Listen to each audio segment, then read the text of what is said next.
Hello, everyone, and welcome back to Miss Dina English. I'm Dina, and I'm very happy you are here with us today. And I'm Tom. It's always great to spend some time with you and practice English together.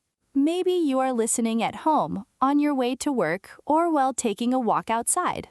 Wherever you are, we hope you feel relaxed and ready to enjoy some natural English conversation. Today we have a topic that is simple, practical, and very useful in everyday life. We are going to talk about something that many English learners hear again and again. The question is, can you tell me about yourself?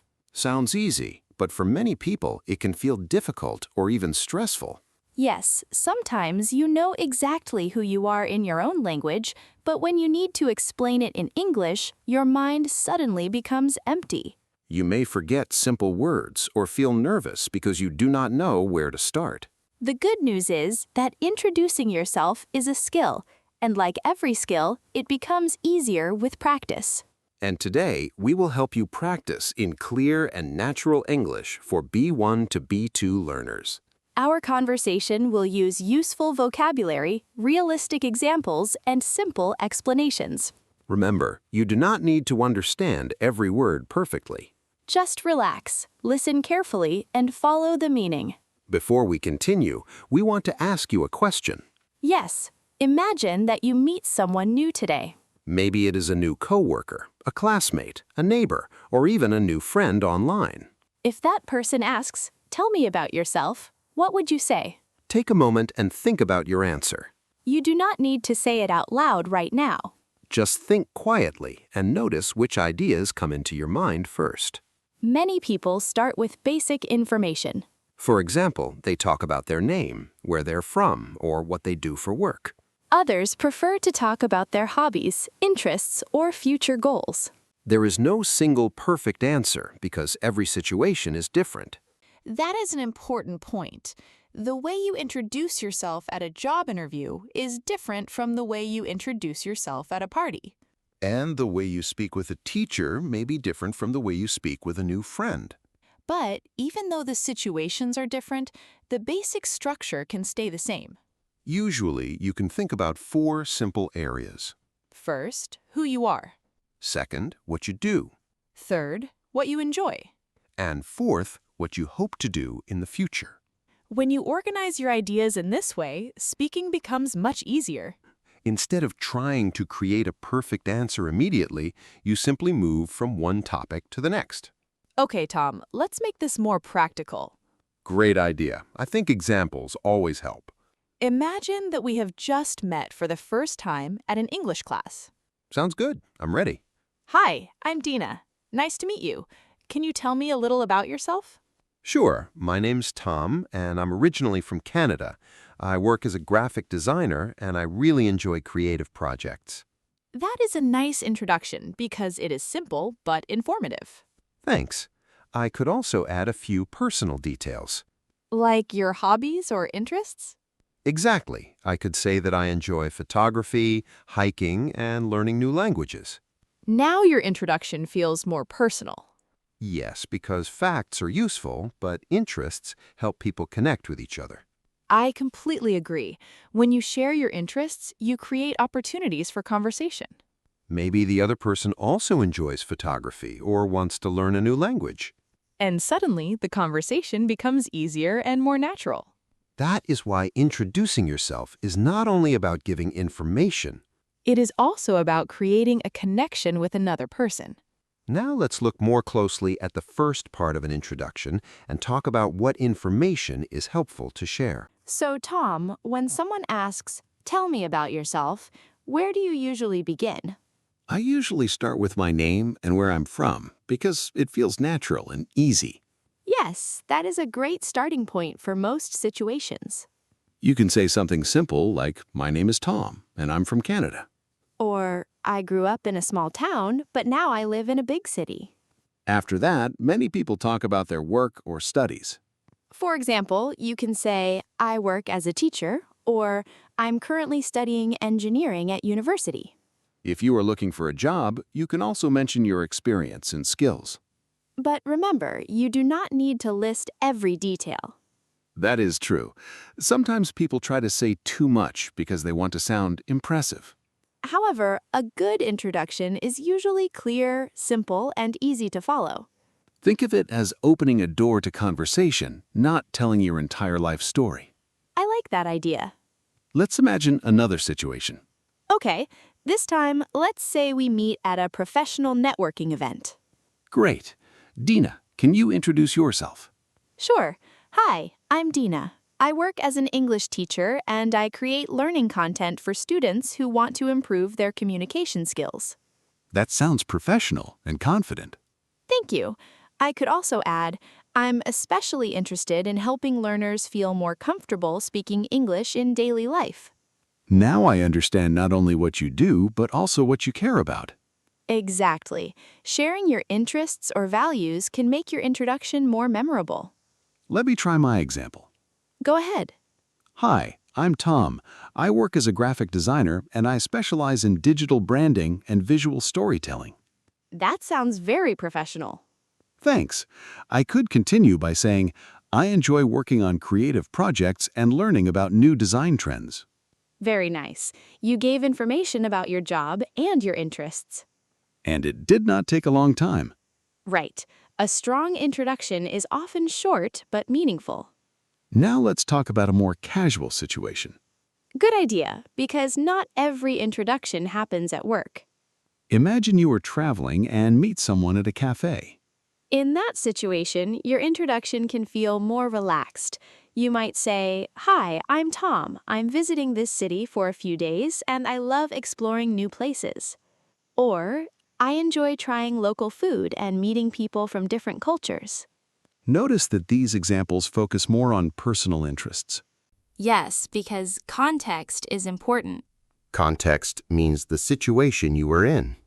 The same person can introduce themselves in different ways depending on the context. Another important tip is to avoid memorizing long answers word for word. Many learners do that because they are afraid of making mistakes.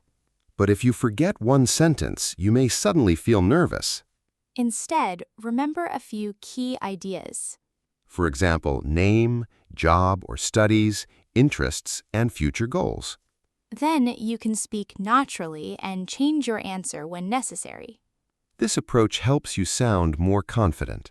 And confidence does not mean speaking perfect English. Confidence means feeling comfortable even when you make small mistakes. Everyone makes mistakes while learning a language. The important thing is to continue speaking.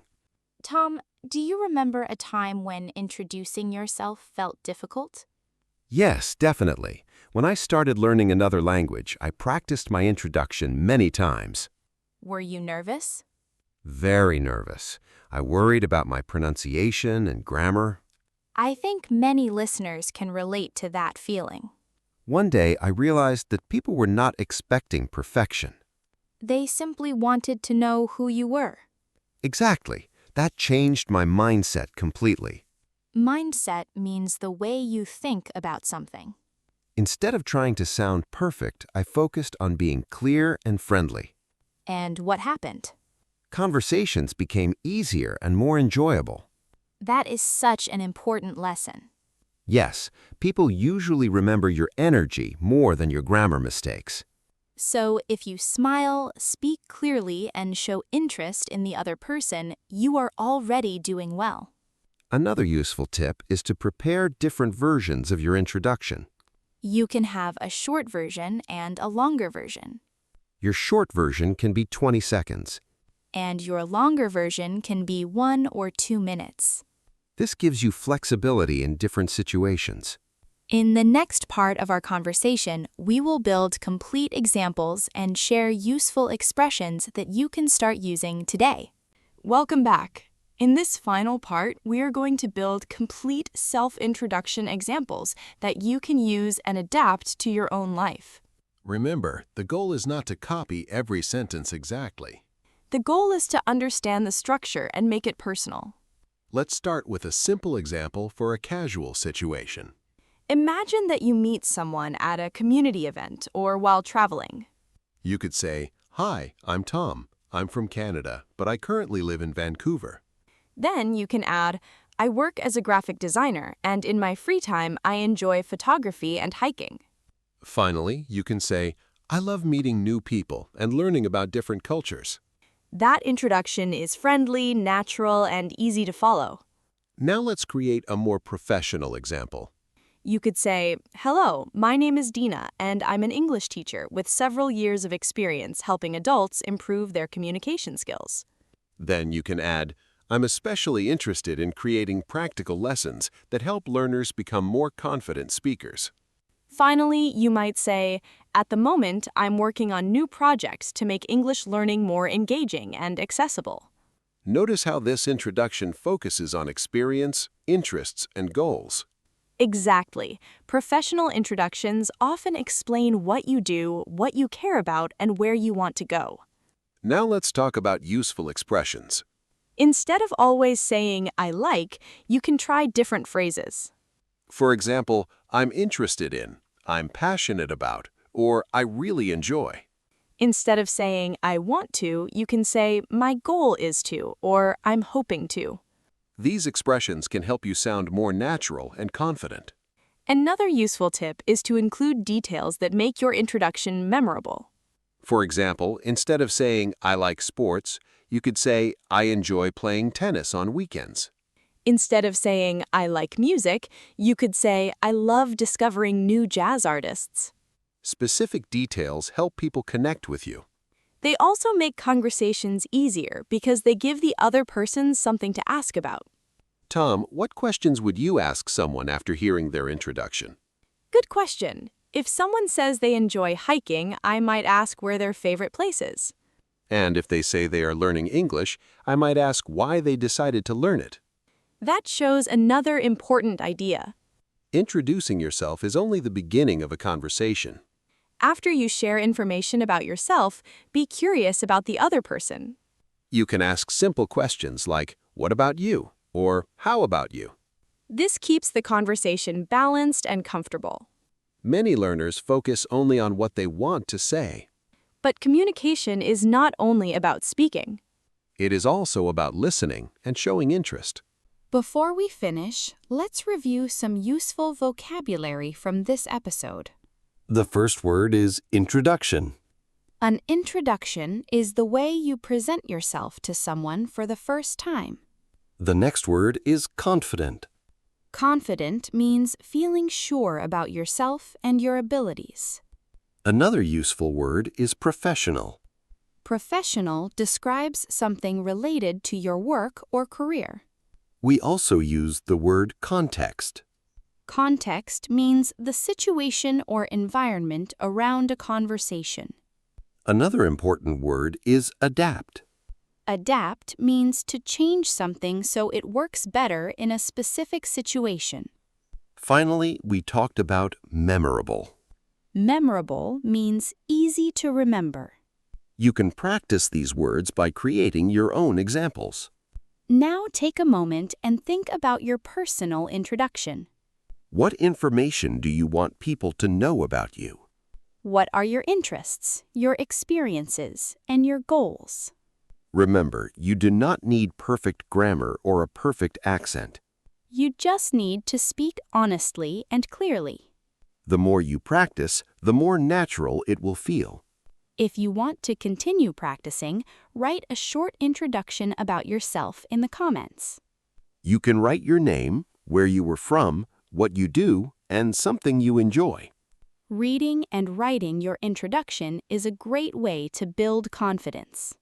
And you may even connect with other learners from around the world. Thank you for spending this time with us today. We hope this conversation helps you feel more comfortable introducing yourself in English. Keep practicing, stay curious, and remember that every conversation is a chance to improve. We'll see you in the next episode of Miss Dina English.